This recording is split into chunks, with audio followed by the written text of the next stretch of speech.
نحمده ونصلي على رسوله الكريم أما بعد قال الله تبارك وتعالى في القرآن المجيد والفرقان الحميد أعوذ بالله من الشيطان الرجيم بسم الله الرحمن الرحيم استستغيثون ربكم فاستجاب لكم أني ممدكم بألف من الملائكة مردفين صدق اللہ العلی العظیم۔ برادران اسلام، میں نے غزوہ بدر کے بارے میں پہلے بھی کچھ معروضات عرض کیے تھے جو مکمل نہ ہو سکے، تو اللہ تبارک و تعالیٰ کی اتنی کروڑہا نعمتیں ہیں، جیسے کہ اس کا فرمان ہے کہ وَإِن تَعُدُّوا نِعْمَةَ اللَّهِ لَا تُحْصُوهَا، اگر تم اللہ کی نعمتوں کو شمار کرو تو شمار نہیں کر سکتے ہو۔ اللہ کی نعمتیں جو میرے آقا پہ ہوئی اور آپ کی وجہ سے آپ کی امت پہ ہوئیں، وہ معنوی بھی ہیں اور حصی بھی ہیں۔ اللہ تبارک و تعالیٰ نے حضور صلی اللہ علیہ وسلم کی امت کو رحمت للعالمین نبی عطا فرمایا اور ہدی للعالمین مرکز ہدایت کعبہ عطا فرمایا۔ اللہ نے قرآن پاک عطا فرمایا، اللہ نے شہر رمضان عطا فرمایا، اللہ تبارک و تعالیٰ نے رمضان میں لیلۃ القدر عطا فرمائی کہ ایک رات 1000 مہینوں سے زیادہ بہتر ہے۔ اللہ تبارک و تعالیٰ نے پھر آپ کو صیام و قیام عطا فرمایا، اللہ تبارک و تعالیٰ نے آپ کو صلاۃ تہجد عطا فرمائی، اللہ تبارک و تعالیٰ نے آپ کو اعتکاف کی نعمتوں سے نوازا۔ یہ تمام نعمتیں جو ہیں شمار بھی ہم نہیں کر سکتے ہیں اور اس کا ہم حق بھی ادا نہیں کر سکتے ہیں، الا ہم یہ کہیں کہ اللہم لا احصی ثناء علیک انت کما اثنیت علی نفسک۔ تو سب سے پہلا غزوہ جو ہے وہ غزوہ بدر ہے، اسی لیے اس کا نام یوم الفرقان بھی ہے۔ اور غزوہ بدر جو ہے اول غزوۃ فی الاسلام، اسلام میں یہ پہلا غزوہ ہے۔ حضور صلی اللہ علیہ وسلم 2 رمضان کو مدینہ منورہ سے نکلے، 313 کا عدد تھا آپ کے صحابہ کا، اس لیے حضور نے فرمایا کہ میرے صحابہ کی تعداد جو ہے، اللہ نے جتنے رسول بھیجے ہیں ان کی تعداد بھی 313 ہے، اور آج میرے ساتھی بھی اللہ نے جو منعقد فرمائے ہیں ان کی تعداد جو ہے وہ بھی 313 ہے۔ تمام صحابہ کرام چل پڑے، لیکن ابو سفیان اپنا قافلہ بچا کے لے گیا۔ کفار مکہ کو اطلاع کر دی تھی اس نے زمزم غفاری کے ذریعے، تو ابو جہل 1000 کا لشکر لے کر مقابلے کے لیے نکلا۔ راستے میں اس کو ابو سفیان کا پیغام ملا کہ قافلہ بچ گیا ہے اور میں نکل گیا ہوں، اس لیے تم بھی واپس لوٹ جاؤ۔ اس نے کہا کہ نہیں، اب ہم آئے ہیں تو ہم مقابلہ کریں گے، ہم مسلمانوں کا قتل جو ہے اسی مقام بدر میں کریں گے، اور پھر اس کے بعد ہم اپنی شرابیں پئیں گے اور رقص کریں گے اور خوشیاں منائیں گے۔ اس کو ایک فکر لگی ہوئی تھی کہ بنی کنانہ ایک قبیلہ ہے بڑا مضبوط، کہیں اس نے میری عدم موجودگی میں مکے پہ حملہ کر دیا تو پھر مکہ کا کنٹرول کرنا مشکل ہو جائے گا۔ تو ابلیس لعین کو ایسے موقعوں کی تلاش ہوتی ہے، تو وہ سراقہ کی شکل کے اندر ایک سردار کی شکل میں آیا اور ابو جہل کو ملا اور کہا ابو جہل فکر نہ کرو، میرا قبیلہ بھی تمہارے ساتھ ہے اور میں بھی تمہارے ساتھ ہوں، فیصلہ کن جنگ کرو تاکہ آج کے بعد اسلام کی جڑ ہی کٹ جائے۔ ابو جہل بڑا خوش ہوا، اس کو ہاتھ میں ہاتھ ڈالے ہوئے چل پڑے۔ ادھر حضور پاک صلی اللہ علیہ وسلم بھی مقام بدر میں پہنچے۔ اب دور سے بدبخت لعین نے جب دیکھا فرشتوں کا تو ہاتھ چھڑانے لگا۔ ابو جہل نے کہا کیا بات ہے؟ اور نے کہا انی اری ما لا ترون، جو میں دیکھ رہا ہوں تم نہیں دیکھ سکتے، انی اخاف اللہ، میں اللہ سے ڈرتا ہوں، میں نہیں جاتا مقابلے کے لیے۔ وہ واپس لوٹ گیا۔ حضور صلی اللہ علیہ وسلم کو خدا کی قدرت ہے، وہ علاقہ ملا جس میں نہ پانی تھا اور جس کے اندر ریت ہی ریت تھی، پاؤں دھنس جاتے تھے ریت میں چلنے سے۔ اور ویسے بھی آپ کا لشکر کتنا تھا؟ 313 کا عدد تھا، جن میں 70 اونٹ تھے، 2 گھوڑے تھے، 70 تلواریں تھیں اور 70 زرہیں تھیں۔ اس کے علاوہ تو آپ کا اور ابو جہل جو ہے پورے لاؤ لشکر کے ساتھ تھا، پورے آہن پوش لوگ لے کے نکلا تھا میدان بدر میں، اور اس علاقے پر اس کا قبضہ ہوا جو زمین بھی پختہ تھی اور چشمے پانی کے بھی تھے، لیکن اللہ تبارک و تعالیٰ نے اپنے نبی پاک کی مدد فرمائی۔ اس کے بعد آسمان سے بارش برسا، جس کی نتیجہ یہ ہوا ریت ٹھنڈی بھی ہو گئی اور ریت جم بھی گئی، اور مشرقین کی طرف سے جو تھا وہ الٹا کیچڑ بن گئی، پاؤں پھسلنے لگ گئے۔ تو یہ اللہ کا انعام تھا۔ پھر حضور صلی اللہ علیہ وسلم کے لیے ایک عریش کہتے ہیں چھپر نما ایک جگہ بنائی گئی، تاکہ حضور چاہیں تو اس کے اوپر بھی کھڑے ہو سکتے ہیں، ورنہ حضور اس کے اندر سے بیٹھ کے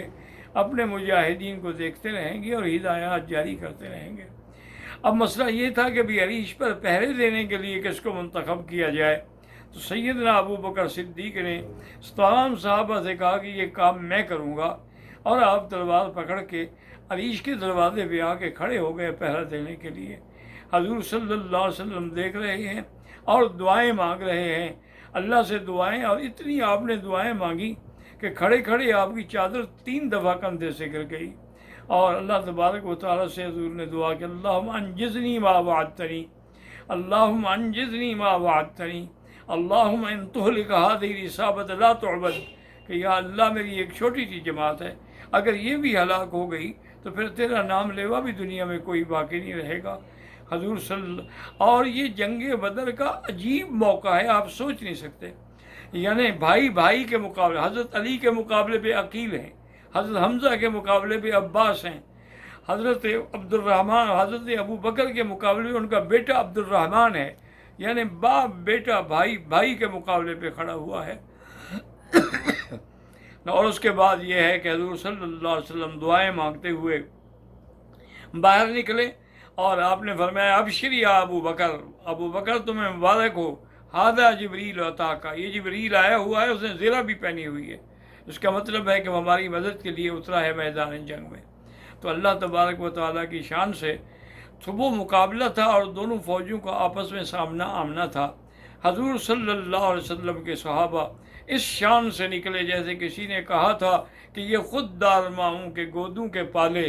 نہ ہاتھوں میں خنجر نہ کاندھوں پہ بھالے، چلے آ رہے ہیں بڑے آ رہے ہیں، وہ ختم نبوت کا پرچم سنبھالے۔ حضور صلی اللہ علیہ وسلم کے صحابہ میدان میں، ادھر کفار بھی میدان میں ہیں، انہوں نے اپنے بڑے بہادر اتارے، عبیدہ، شیبہ، ربیعہ، اس کے مقابلے پہ 3 انصاری نکلے، انہوں نے کہا کہ نہیں ہم تمہارے ساتھ لڑنا نہیں چاہتے، تم کل کے لڑکے ہمارا مقابلہ کر سکتے ہو،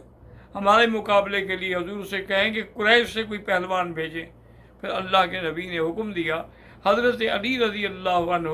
حضرت حمزہ رضی اللہ تعالیٰ عنہ، حضرت عمر جو تھے وہ مقابلے پہ نکلے۔ جب وہ سامنے آئے، حضرت علی نے پہلے وار میں اس کی گردن اڑا دی، حضرت حمزہ نے بھی دوسرے وار میں اس کی گردن اڑا دی، تیسرا جو تھا وہ زخمی بھی ہوا اور اسے زخمی بھی کیا، اور اس کے بعد پھر گھمسان کی جنگ شروع ہو گئی، گتھم گھتا ہو گئے، اور حضور پڑھ رہے تھے سیہزم الجمع ویولون الدبر، یہ لشکر جو ہے شکست کھائے گا اور پیٹھ دیکھ کے بھاگے گا، اور حضور یہ بھی فرما رہے تھے کہ مسرع فلان بہادہ، اس جگہ پر فلاں کافر پڑا ہوگا، اس جگہ پر فلاں کافر پڑا ہوگا، اس جگہ پر فلاں کافر پڑا ہوگا۔ صحابہ کہتے ہیں ہم حیران تھے کہ میں ایک مشرک کے پیچھے بھاگ رہا تھا کہ میں نے آواز سنی، اس نے کہا ہیزوم مارو اس کو کوڑا، تو ہیزوم نے کوڑا مارا، وہ کوڑا لگا، وہ گر گیا۔ میں حیران ہوں ہیزوم کون ہے، کہاں ہے؟ اس کے بعد میں دوسرے کافر کے پیچھے دوڑا، میں نے ابھی تلوار اس کی گردن تک نہیں پہنچی کہ اس کی گردن کٹ کے دور جا پڑی۔ اللہ کے فرشتے بھی میدان میں آ چکے تھے، اللہ تبارک و تعالیٰ کی مدد بھی اس کے اندر شامل حال ہو گئی تھی۔ اس لیے الحمدللہ اللہ تعالیٰ نے مسلمانوں کو ایسی عظیم فتح عطا فرمائی کہ کفار کے 70 لوگ مارے گئے، اور کفار کے 70 بڑے بڑے سردار قید ہوئے، ان میں ابو جہل جو ہے وہ بھی مارا گیا۔ حضور نے جب ابو جہل کو دیکھا تھا تو اللہ سے خاص دعا کی، اللہم لا تفلتن عدو اللہ ابو جہل، یا اللہ آج ابو جہل نہ بچ جائے۔ ابو جہل فرعون ہذہ الامہ، میری امت کا وہ فرعون ہے، وہ بھی قتل ہوا، لیکن اس میں کچھ رمق باقی تھی۔ جب حضرت عبداللہ نے مسعود پہنچے ہیں تو آپ نے فرمایا ہاں حل رأیت ما وعد اللہ علی ما رسولہ، تمہیں آج پتہ لگ گیا اللہ نے جو رسول سے وعدہ فرمایا تھا وہ سچا ہے؟ کہنے لگا کیا ہے، ایک بندہ مر گیا، کون سا؟ تم نے مکہ فتح کر لیا ہے، اور حضرت عبداللہ بن مسعود نے تلوار نکالنی چاہی تو اس وقت بھی وہ بدبخت کہتا ہے کہ یا راعی الغنم، اے بکریوں کے چرواہے، تیری تلوار سے میری گردن نہیں کٹے گی، میری تلوار نکال لے اور میری گردن نیچے سے کاٹنا تاکہ پتہ لگے کہ یہ سردار کی گردن ہے۔ اس لیے علماء نے لکھا ہے کہ ابو جہل جو ہے وہ فرعون سے بھی زیادہ شدید تھا۔ فرعون تو ایک ڈبکی کھانے کے بعد ہی مان لے آیا، یہ مر بھی رہا ہے، گردن بھی کٹوا رہا ہے، لیکن غرور قائم ہے کہ میری گردن نیچے سے کاٹنا، اور اللہ کے نبی کو بھی جا کے میرا پیغام دے دینا کہ مجھے جتنی آپ سے پہلے دشمنی تھی آج اس سے بھی زیادہ دشمنی ہے، میں آپ کی دشمنی لے کر ہی جا رہا ہوں۔ پھر اب حضرت عبداللہ مسعود نے اس کی گردن کاٹی اور اس کے سر میں رسی باندھی، چونکہ اٹھا نہیں سکتے تھے، اتنا بڑا سر تھا ان کا۔ عبداللہ بن مسعود ضعیف آدمی تھے تو رسی باندھ کے گھسیٹتے ہوئے لے آئے، حضور کے سامنے کہا ھذا راس عدو اللہ، حضور یہ آپ کے دشمن کا سر ہے۔ ففرح رسول اللہ، حضور صلی اللہ علیہ وسلم بڑے خوش ہوئے کہ دشمن آج میرے پاؤں میں پڑا ہوا ہے۔ اسی طرح پھر حضور نے حکم دیا، بھی کافروں کو تو ہوش نہیں ہے، ان کی ساری لاشیں اٹھا کے قلیب بدر میں پھینکی جائیں کنویں میں، تو اس قلیب بدر میں پھینکی گئیں۔ اللہ کی شان یہ ہے، حضور صلی اللہ علیہ وسلم کے صحابہ بھی 14 شہید ہوئے، جن میں 6 انصاری تھے اور 8 مہاجرین تھے، جن کی قبریں آج بھی جنگ مقام بدر میں محفوظ ہیں۔ تو اللہ تعالیٰ نے اس علاقے کو چن لیا ہے، اپنا انتخاب کے لیے منتخب کر لیا ہے۔ اس کے بعد پھر اسارہ بدر کا واقعہ ہے، حضور پاک نے فدیہ قبول کیا، لیکن اللہ کو یہ بات پسند نہیں تھی، لیکن یہ بھی فیصلہ فرما دیا کہ لن يدخل النار احد شهد بدرا، جو بھی بدر میں گیا وہ کبھی جہنم میں نہیں جائے گا، وما علینا الا البلاغ۔